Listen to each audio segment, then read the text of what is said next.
Fala pessoal, beleza? Eu me chamo Gustavo e hoje eu venho mostrar para vocês minha coleção de livros da Penguin Companhia.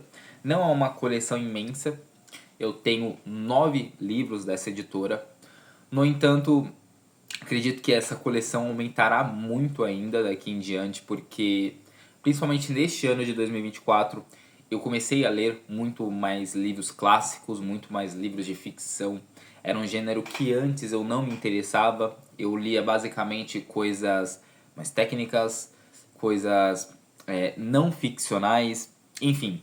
Eu via a leitura como um instrumento única e exclusivamente para absorver conhecimento. Hoje eu consigo ver isso também como um instrumento, no caso a leitura, de entretenimento, de diversão, de prender a pessoa que está lendo de alguma forma, e aí pode ser prender pela questão emocional, prender por vários aspectos, pela curiosidade.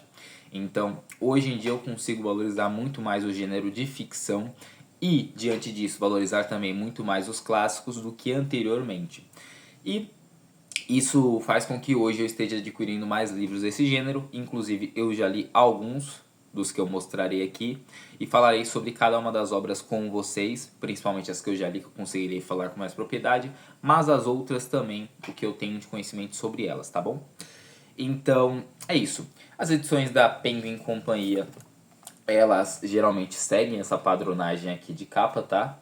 Pelo menos as de clássicos internacionais. Se eu não me engano, as de clássicos brasileiros, elas seguem uma padronagem diferente.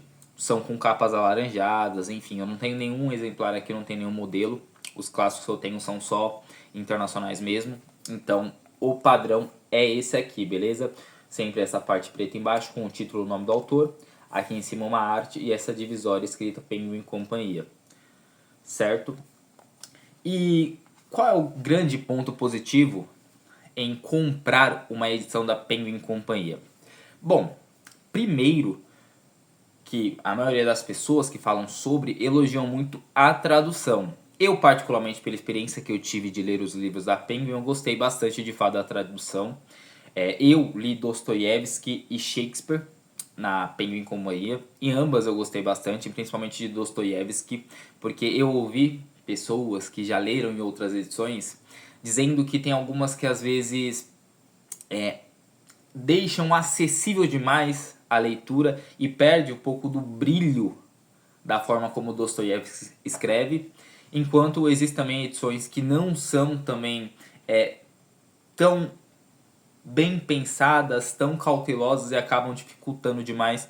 Então, pelo menos na minha percepção, havia um bom equilíbrio na edição que eu li do Dostoiévski, no caso que foi Memórias do Subsolo, inclusive tem resenha aqui no canal, caso vocês queiram saber mais. Então, a tradução, na minha perspectiva, é um ponto muito positivo, sempre com muita credibilidade. Tem muito material de apoio também, que eu acho muito interessante. Tanto material de apoio falando sobre o autor, quanto material de apoio falando sobre a obra, falando sobre qual foi a importância deste livro quando foi publicado. E uma diagramação também bem confortável. Provavelmente a câmera não pegará tão bem, mas uma boa diagramação. Tem um bom espaço também para anotações, certo? No entanto, também existem pontos negativos, certo? Um deles, que é muito comentado, é a questão de não ter orelhas nas edições deles. Para mim, isso não impacta, porque, por exemplo, aqui tem um livro que eu já li, que está na minha estante há bastante tempo. E vocês veem que ele não está estragado nem nada, ele não amassou. Então a capa, por mais que não tenha orelha, ela dificilmente amassa, certo? A não ser que aconteça alguma coisa de fato, de você às vezes enroscar quando for prender o livro na estante, mas enfim. Pode acontecer, mas não ao padrão, né? Isso é algo que eu não vi ninguém comentando, mas me incomodou levemente quando eu li, que é o livro não abrir 100%, sabe? O padrão dele é você ler meio que assim, mais ou menos. Porque parece que ele é meio rígido, não tem tanta flexibilidade. E isso me incomodou um pouco, mas nada surreal também. Mas confesso que incomodou de leve. E também, as notas dos livros da Penguin Companhia geralmente são no final. Então, por exemplo, sabe quando você está lendo um trecho, aí tem lá uma expressão que você não conhece, você quer saber qual é o significado daquilo? Tem lá apontamento, só que em geral você tem que buscar essa informação no final da obra. Isso não é uma regra, tá? Isso varia, mas boa parte das edições deles são feitas dessa forma, certo? O que desagrada muitas pessoas, inclusive eu não gosto tanto também, certo? Mas é isso. Vamos agora começar a falar sobre os livros que eu tenho aqui na minha estante, começando por Memórias do Subsolo, do Fyodor Dostoiévski, que eu acabei de mencionar, que eu já realizei essa leitura. Dostoiévski, que viveu de 1821 até 1881 no Império Russo, né? Numa época onde a Rússia ele era completamente feudal, e ele teve muitas experiências, teve uma vida bem conturbada, teve vários problemas, teve problema com o jogo, teve vários momentos tristes, melancólicos. Salvo engano, é que eu li esse livro tem um tempinho, mas na introdução o Rubens Figueiredo, se eu não me engano é quem faz a introdução, ele vai contar que Dostoiévski perdeu seus familiares, então ele teve uma vida bem complicada mesmo. E isso fez com que ele se tornasse uma pessoa bem melancólica. Tanto é que ele, em determinado momento, ele começa até a ter atividades políticas. E ele chega a ser condenado à morte, então ele passa por vários problemas em vida. E tudo isso vai fazer com que ele tenha essa identidade de escrita dele, que é, na minha percepção, muito agradável de ser lida. Ele concatena muito bem as palavras, ele escreve de uma forma muito poética, ele escreve com a alma, você se sensibiliza com a escrita dele. No entanto, é sempre uma escrita mais triste. Então não é um livro que vai arrancar inúmeros sorrisos. É um livro que vai arrancar, às vezes, aquele sentimento de, nossa, a humanidade realmente é complicada, certo? Enfim, mas eu gostei bastante desse livro aqui, que é dividido em duas partes, sendo que a primeira, ele vai contar como o narrador dessa história pensava, então as visões políticas dele de mundo, debatendo muito a questão de o ser humano ser racional. O narrador desse livro aqui, ele não acredita nisso. Para ele, o ser humano ele é levado pela emoção, ele é levado pelo sentimentalismo.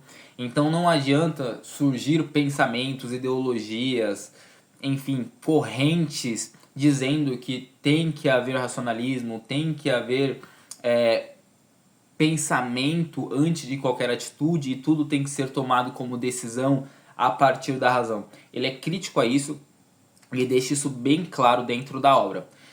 E na segunda parte vai mostrar os acontecimentos da vida desse narrador. Então, se na primeira parte nós temos a forma como ele pensa, na segunda tem os acontecimentos que levaram ele a pensar dessa forma. E aí, pra mim, é o grande espetáculo. A primeira parte, pra mim, que foi meu primeiro contato com o Dostoiévski, é um pouquinho complicada. Mas a segunda é espetacular. É maravilhoso a forma como Dostoiévski escreve e principalmente a segunda parte ali você fica preso. São acontecimentos extremamente simples. Coisas do cotidiano. É uma fila que a pessoa está esperando e aí alguém vem e esbarra e aí o narrador ele começa a falar, não, mas eu pensei isso e aquilo, eu pensei que se eu agisse assim teria determinada consequência, mas aí aconteceu de novo e eu tomei uma decisão, eu vou fazer diferente. São coisas muito dentro da mente do narrador, certo? Mas que, enfim, são coisas que a gente se identifica, né? Porque muito provavelmente você já passou por isso, de acontecer alguma coisa com você, você fica pensando, poxa, poderia ter agido assim. O que nós temos nessa obra, o narrador fazendo isso. Só que dentro da escrita do Dostoiévski, que é esplêndida, né? Só para complementar, esse livro aqui foi publicado pela primeira vez em 1864, tá bom? E agora um outro livro do Dostoiévski, este eu ainda não li, eu adquiri inclusive recentemente, eu acho que na última leva de livros que eu comprei, que deve ter sido umas 2 ofertas atrás da Amazon, que é O Jogador, certo? Como eu disse, a mesma padronagem, aqui a diagramação. A tradução, tanto dessa obra quanto a de Memórias do Subsolo, ela é feita pelo Rubens Figueiredo, e as apresentações também, então o conteúdo introdutório, que é muito bom, é feito por ele. E aqui o que nós vamos ter é o Dostoiévski falando sobre como... Aliás, como não? Ele conta uma história ficcional, só que é baseada na vida dele, de um personagem que se chama Alexei Ivanovich, que era um jovem professor que teve problemas com o jogo. E ele vai contar como que era isso pra ele, o quanto que aquilo prendia ele, chamava ele, o quanto que ele tentava fugir, mas mesmo assim o vício trazia ele de volta para essa realidade bem complicada. Então este livro aqui eu não li, por isso que eu não vou me aprofundar muito mais. Eu me aprofundarei nas obras que eu já realizei a leitura. Esta aqui, como eu não realizei, não consigo me aprofundar tanto, mas ela foi publicada em 1867, certo? E ela vai trabalhar principalmente dessa questão, né, de como se comportam os apostadores e o quanto que isso tem impacto na vida deles, né? E muito provavelmente dentro dessa obra nós vamos ter o mesmo esquema da consciência do narrador. Então provavelmente Dostoiévski vai pegar o Alexei e o Alexei vai ficar pensando várias coisas dentro da obra, pelo menos é o que eu imagino dela. Enfim, uma boa expectativa para ler esse livro, quem sabe ainda neste ano de 2024, não sei, mas quem sabe, né? Continuando meus livros da Penguin Companhia, agora falaremos de William Shakespeare. Essa capa aqui muito bonita, né? Eu acho que eu nunca li Romeu e Julieta, para ser bem sincero com vocês. Eu já li duas obras do Shakespeare, já li Júlio César e já li Hamlet. Esta aqui não li ainda, mas eu acredito que essa capa ela consiga trazer bem o que a obra retrata, né? Que é o amor entre os dois personagens principais, né? Que é o Romeu e a Julieta, que vão acabar tendo sua vida sendo finalizada por uma grande tragédia. Afinal de contas, ambos eram de famílias muito poderosas. Salvo engano, é na Itália que esse acontecimento se passa, ou é em Paris? Eu não vou me recordar agora, eu vou deixar aqui porque se eu buscar essa informação agora pode atrapalhar. Mas basicamente, o Romeu ele era filho de Montecchio, enquanto a Julieta ela era filha de Capuleto. E aí havia uma rixa muito grande dentro da cidade entre essas duas famílias. E esses dois personagens se conheceram e despertaram dentro de ambos um amor muito forte. E aí como você lida amando o sucessor da linhagem do principal inimigo da sua família? Percebem a complexidade disso? É claro que hoje, na nossa sociedade, onde tudo, em certa medida, é um pouco mais horizontalizado, temos uma sociedade bem diferente, bem mais democrática, que aceita mais flexível. No entanto, nós estamos falando de uma época onde era uma sociedade bem mais rígida, onde a sua família tinha um peso muito importante, então eram em muitos casos sociedades estamentais, né? Então não havia mobilidade social, você nasceu naquela família, você representava ela, então você precisava de fato ter atitudes dignas dessa família, e aí você vai lá e se apaixona pelo representante da família inimiga, onde havia conflitos físicos pela cidade, numa disputa de poder. Isso é extremamente conturbado. Então o cenário que o Shakespeare deve criar a partir disso, com toda a maestria com a qual ele escreve, deve ser algo maravilhoso. Então essa obra aqui, essa sim, muito provavelmente neste ano eu ainda lerei. Se não ler nesse ano, com toda certeza no início do ano que vem essa obra será lida e com muito prazer. Ela que foi publicada em 1597, certo?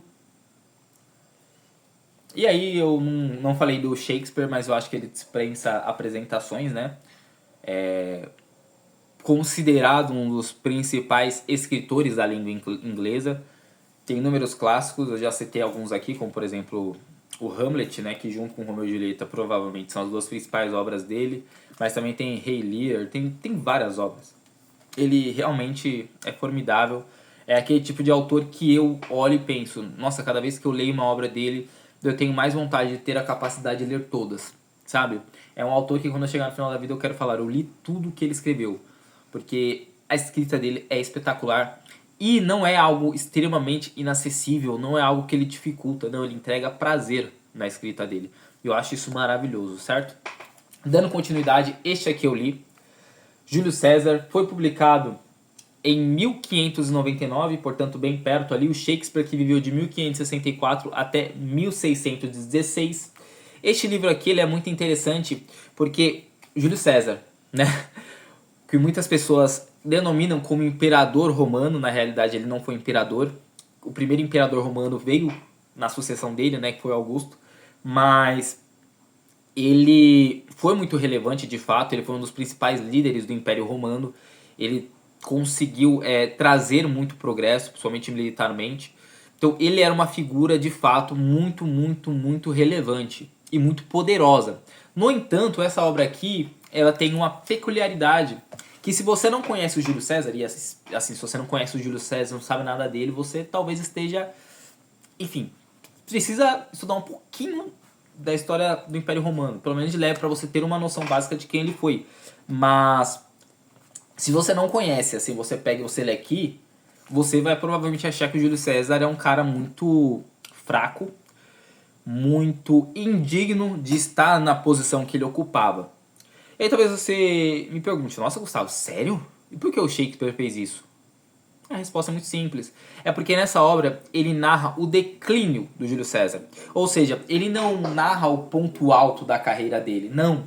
Ele narra quando ele já estava ali no finalzinho, perdendo relevância, perdendo credibilidade. Ele basicamente narra os momentos que antecedem a morte do Júlio César. E aí ele faz isso de uma forma esplendorosa porque é o Shakespeare, né? Só que qual é o grande ponto? O que ele vai trazer dentro da obra basicamente são as conspirações que levaram o Júlio César a ser assassinado. Eu acho que isso aqui não é spoiler pra ninguém, né? Porque como eu disse, essa obra aqui ela trata de um personagem histórico, então dizer isso não é dar um spoiler. Se você pesquisar sobre o Júlio César, vai estar entre as principais informações. Ele foi morto pelos senadores, pelos políticos, certo? E isso tudo por quê? Porque eles acreditavam que o Júlio César estava querendo ter poder demais, estar muito acima dos outros. E para evitar isso, eles acabam matando, tirando a vida do Júlio César, num ato muito traiçoeiro ali, quando ele não esperava, eles foram e várias pessoas fizeram isso com faquinhas, né? Enfim. Mas o que nós vamos ter aqui são os momentos que antecedem, e aí nós vamos ter os conspiradores ali dizendo, olha, o Júlio César está querendo crescer demais. O Júlio César, eu acho que ele está querendo ser muito autoritário, ele está querendo ser superior a todos que estão aqui. Você vai deixar isso acontecer? A gente devia fazer alguma coisa para evitar. E aí tem vários personagens que vão fazendo isso, né? E aí tem o Cássio que faz isso. Enfim, tem vários. O Brutus, ele vai acabar comprando essa ideia. Brutus, ele era considerado quase que um filho por Júlio César. E ele, basicamente, inclusive existe controvérsia se era filho ou não, mas enfim. E ele, inicialmente, ele gostava do Júlio César. Mas as conspirações foram tantas e tão eficientes que ele começou a mudar de lado. E no final, Brutus é uma das pessoas que dão a facada ali. E aí gera aquela conhecida frase, né? Até tu, Brutus. Porque o que o Shakespeare traz a partir dessa frase proferida pelo Júlio César é o seguinte: eu fui apunhalado por quem eu menos esperava. É basicamente isso. E aí nós vamos ter também as pessoas que defendem o Júlio César. E aí, no caso, o Marco Antônio defende bastante, certo? Então é isso. Livro maravilhoso. Os livros que eu li acabam aqui. Eu li 2 livros da Penguin e Companhia, que é o do Romeu e Julieta. Desculpa, é o Júlio César de Shakespeare e Memórias do Subsolo, do Dostoiévski. Agora eu vou falar sobre livros que eu não li ainda, mas agora eu já adianto que nós vamos começar a entrar numa perspectiva mais filosófica, por assim dizer. Vão ser menos livros ficcionais e mais livros talvez históricos, mais livros talvez... Tem livro sociológico, tem livro filosófico, então nós vamos entrar numa vertente um pouco diferente, tá bom? Então, começando por Confissões de Santo Agostinho, certo? Este livro ele é um pouco mais volumoso do que as demais obras que eu mostrei até aqui. Para vocês terem uma noção, aqui estão os 4 livros que eu mostrei anteriormente. Este aqui, ele de fato é um pouco maior. Os livros anteriores têm ali na faixa de 200 páginas, às vezes um pouquinho menos, talvez um pouquinho mais. Aqui nós estamos falando de uma obra com aproximadamente 400 páginas, certo? Do Santo Agostinho, a tradução dele é de Lorenzo Mami. E o que nós vamos ter aqui neste livro, que eu não encontrei a data exata de publicação dele, o que nós temos, que basicamente é consenso, é que ele foi escrito no século IV antes de Cristo, beleza? Isso é consenso. Agora a data exata eu não consegui encontrar. No entanto, Santo Agostinho, de fato, ele viveu de 354 a 430 depois de Cristo. Ele nasceu no norte da África. E o que nós vamos ter nessa obra, basicamente, é quase que a inauguração de um gênero, né? Um gênero mais autobiográfico, só que o que nós temos aqui é uma autobiografia, ou seja, ele contando a vida dele, no entanto, com uma certa honestidade, como o título traz, né? Confissões. Então, com uma certa honestidade de dizer como ele se sentia, trazer não apenas as atitudes, mas também a parte experiencial dele, sabe? Como ele se sentia em relação àquilo. Então é o que nós vamos ter aqui numa perspectiva bem religiosa. Afinal de contas, Santo Agostinho, basicamente o que ele vai narrar aqui é o processo de conversão dele ao cristianismo. E um ponto muito importante de nós pensarmos é, ele viveu ali, século IV a.C. aproximadamente, enfim. E qual é a relevância disso? É que século IV, século V, o cristianismo não era tão hegemônico quanto hoje. Precisamos fazer uma linha, pegarmos uma cronologia para não cometer nenhum anacronismo e pensarmos que ainda nós estamos falando ali da história antiga. Nós estávamos quase indo ali para a transição para a Idade Medieval. Mas história antiga ainda, onde o que preponderava era o politeísmo.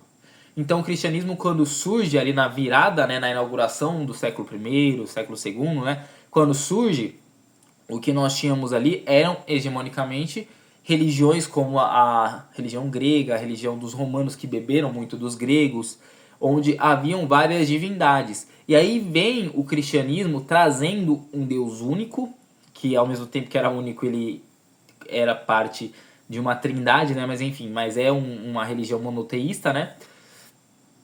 E que pregava várias mudanças de comportamento. Então, uma vida de devoção, uma vida de retidão.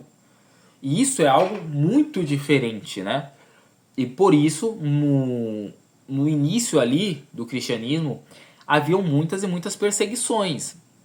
Então, ao pensarmos no Agostinho se convertendo, pelo período ali em que ele se converte, devemos analisar o cristianismo não como ainda essa religião extremamente perseguida, porque ali já estava numa transição para ela se tornar a religião oficial do Império Romano, né, com Teodósio I, mas, aliás, acho que Teodósio II, se eu não estou enganado, mas, além disso, devemos pensar também que não é o cristianismo de hoje.